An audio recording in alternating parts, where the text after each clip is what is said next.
Welcome all my lovely gumsicles of the internet. I am Audio, your demonic cinephile, and we are returning with Insidious Chapter 2. Back when it first came out, I was so excited for it.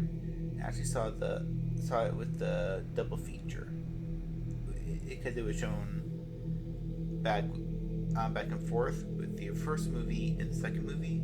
Back when they still used to do that at AMC, not sure if they still do that.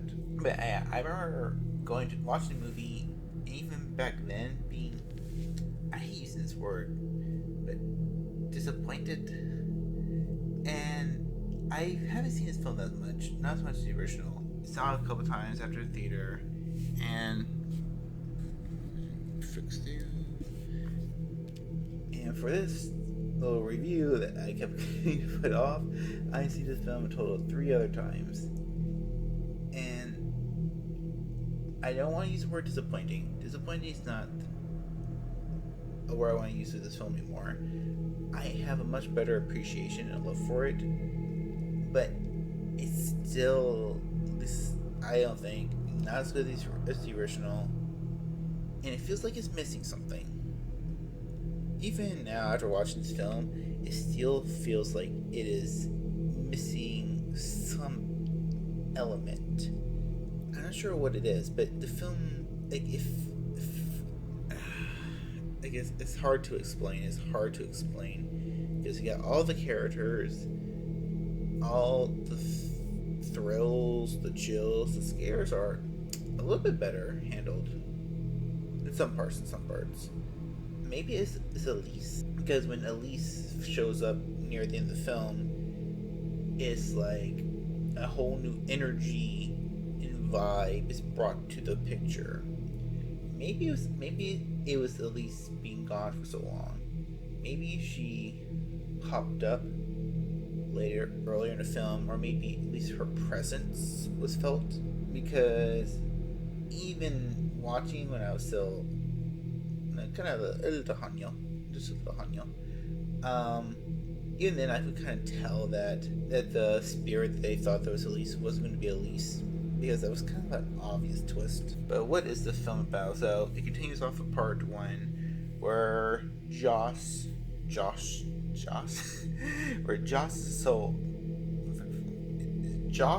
soul has been replaced by the bride in black.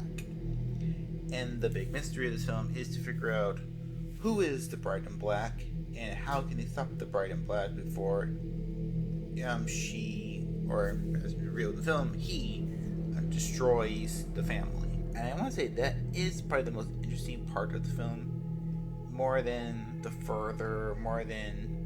the domestic haunting, is learning about the bride in black, because the bride in black was such a unique and unsettling entity in the first film.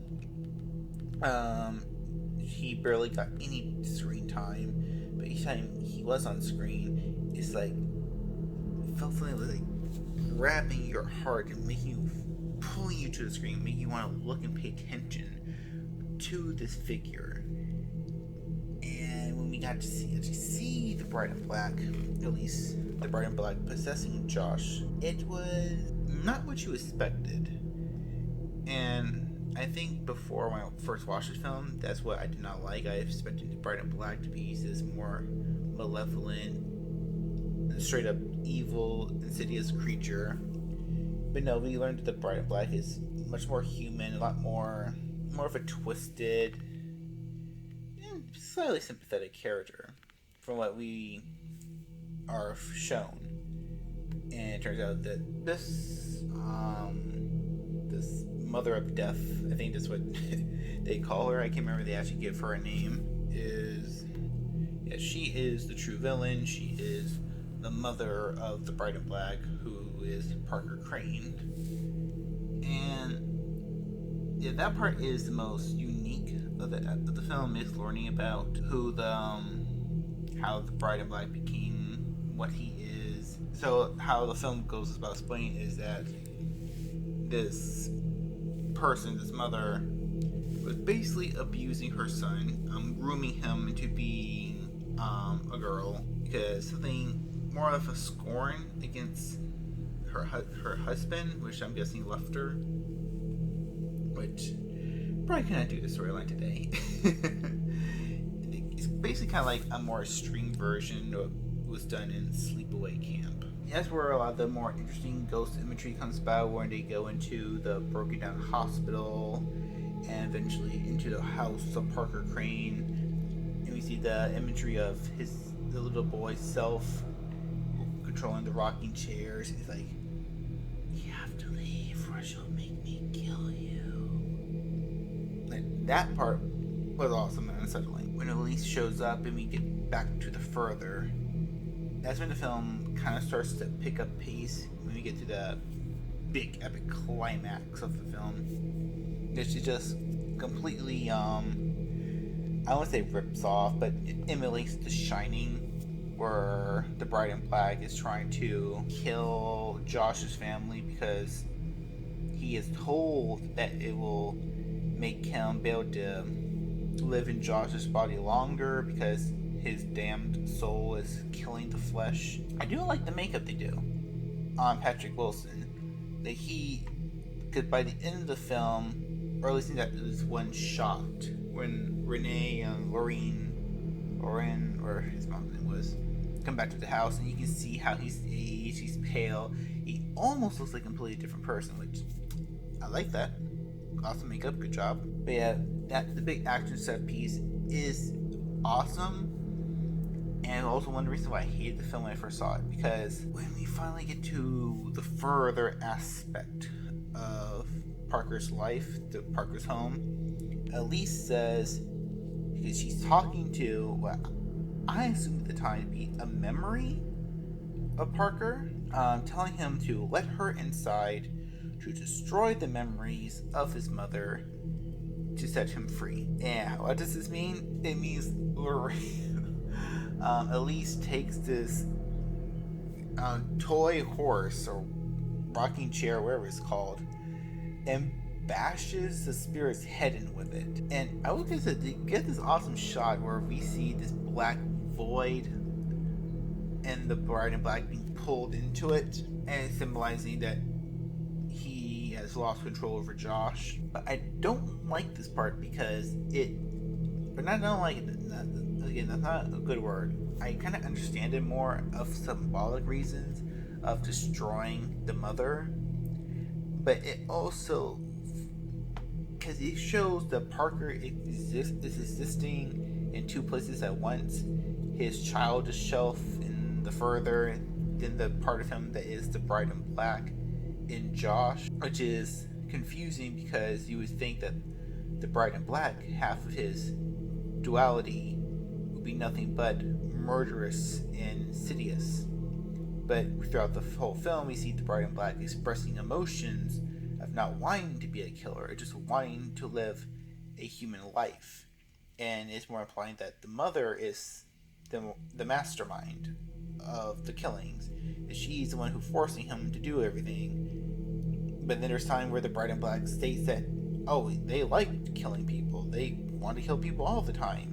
So we get this a lot. It's very weird and conflicting on the motives of our two antagonists, which I think we probably could delve deeper into it. Like, if this was his own movie, not connected to Insidious, if we could just take out the Lambert family and just focus on these two characters and how they operate in this spirit realm, would have been a lot more fascinating. I wouldn't mind any other further expansions of this franchise go on, because if the next movie does well, they're going to try to continue it. I have no doubt.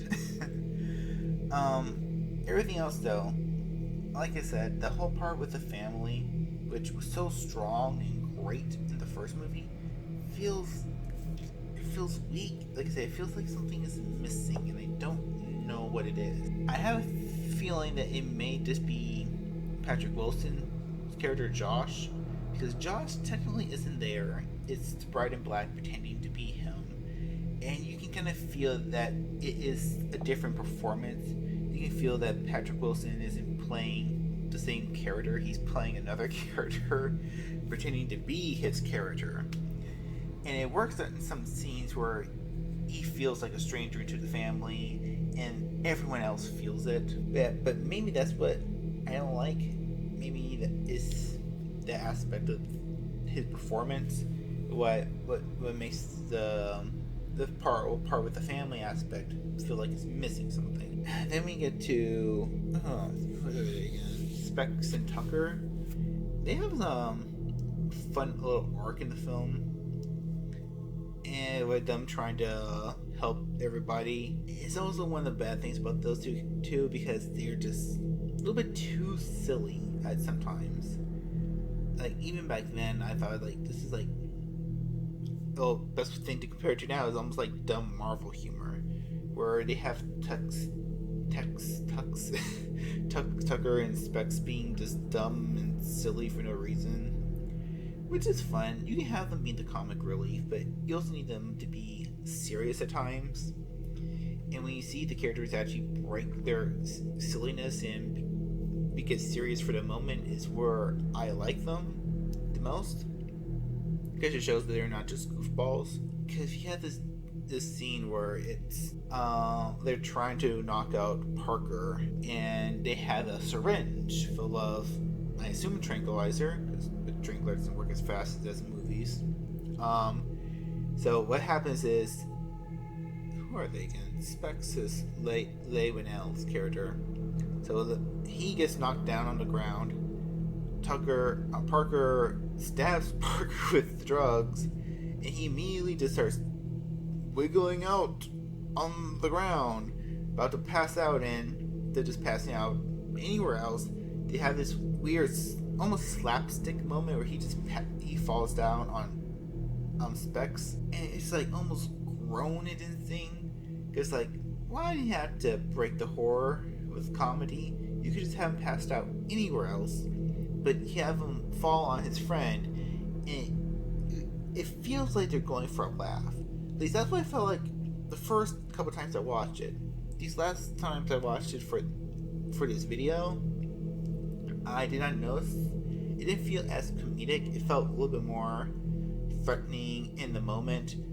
Like, I can tell it's silly, but it didn't break it for me, like it kind of did when I first saw the film. One thing I do really want to talk about that I did not notice when I ever saw these movies before, but I noticed it these last two times watching it, is the color red. Now, I think I did mention in my talk about the first film, I love the use of cinematography.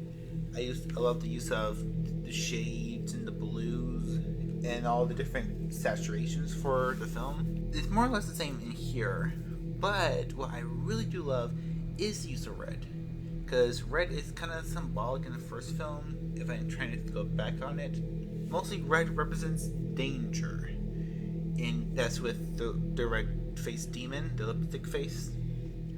But in here, the red symbolizes the further, the entrance into the further. As we always see at every time someone goes into the further, is mostly through a upright red door.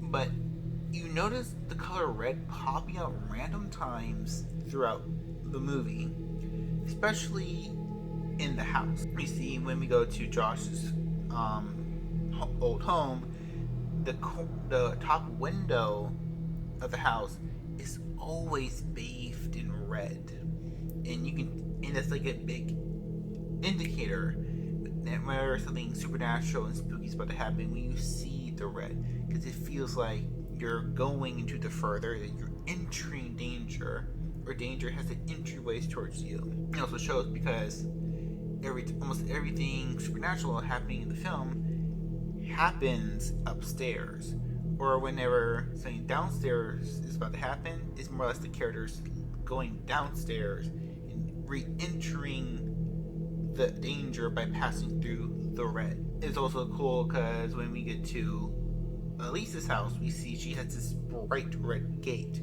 which you're entering to the further with her. You're entering to this world of spirits and demons, which is a lovely touch that I love. There's also another cool, not cinematography, that's not the word I'm looking for, costume set design choice.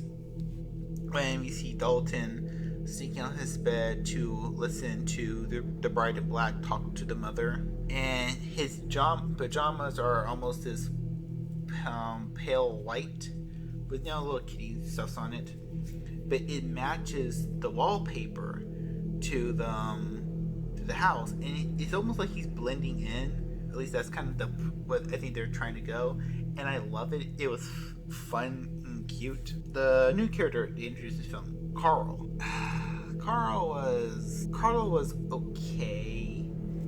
He wasn't a bad character. He was good for what he was in, but it feels like you could have taken Carl out and just made Specs and Tucker a little more serious, and I think it'd be a little bit better, because he just feels like a character that we were just introduced to. Here he is. You care about him.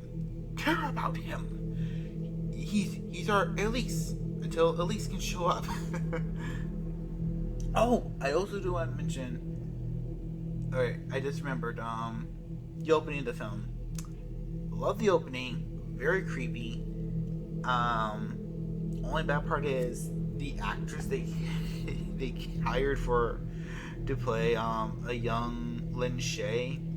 She was okay. She could look the part. I could see that being a young her, even though I seen pictures of young her, and I'm pretty sure she didn't look at that. But whatever. What I hate is the fact that they dubbed her over with Lin Shaye's voice. It's like you couldn't have the girl speak in a Pacific line or accent. Like, you couldn't coach her to sound just a little bit different. It's so weird and so distracting. Years after seeing this movie so many times, it's still distracting. It still takes me out of the piece. I hate it. And apparently, it wasn't always like this, because one of the trailers for the film actually has the actress doing in her own voice, and it sounds so much better, so much more natural. I can't believe. I want to know who made that executive decision, and just look them in the eye and just say, why? Why did you do that? Why did you think that was smart? Oh, and another cool idea and concept they introduced in this film is you can travel back in time through the further, which, is fine. Time traveling and ghost stories actually go a lot in common. It's some stories is where you think you're being haunted, but it's actually just the spirit or the essence of future you messing with current you. It's an old trope. They did a cool spin on it, but that's all it is. It's a unique trope, a unique trope to the genre. But yeah, this was Insidious 2, or Insidious Chapter 2, and it's a decent sequel, but it feels like it's missing something. It needed Lin Shaye, I think, a lot more in the film. Either not showing her right away, or just hinting at her being there a bit more. Maybe her presence. Maybe you could have her spirit and off into the sides, or have her voice kind of echoing on screen. I think you should have taken out Carl and replace him with either, like I said, just Elise's ghost, or have Tucker and Specs be a little bit more serious, and maybe show the more duality with the Bride in Black. And like I said, we had this whole concept that if he kills more people, Josh's body would, I don't know, suck up the life via Frank from Hellraiser and just get healthier, and maybe have that, maybe like a breakaway scene where it almost goes slasher territory, where you see the bride in black kill some random person, and it can show them being more tempted into attacking the family. Because, like I said, we don't have enough info with the bride in black to make them a sympathetic antagonist. Some parts it's, oh, the bride in black is the victim. There's some parts where, no, the bride in black is just a complete 100% monster. And like I said, I think we could have delved a little bit more into that. And that was Insidious Chapter 2. What do you think about the movie? Do you hate it? Do you like it? Are you one of the few people who actually compares it? Or likes it more than the original? Which I have not seen many of that kind of people. I am curious. Do you feel like me? Like the film is missing something? I'll comment down below and let me know. And if you liked this video, I would really appreciate if you hit that like and subscribe button. I will see you all later because I do not know how to end videos. So, bye bye.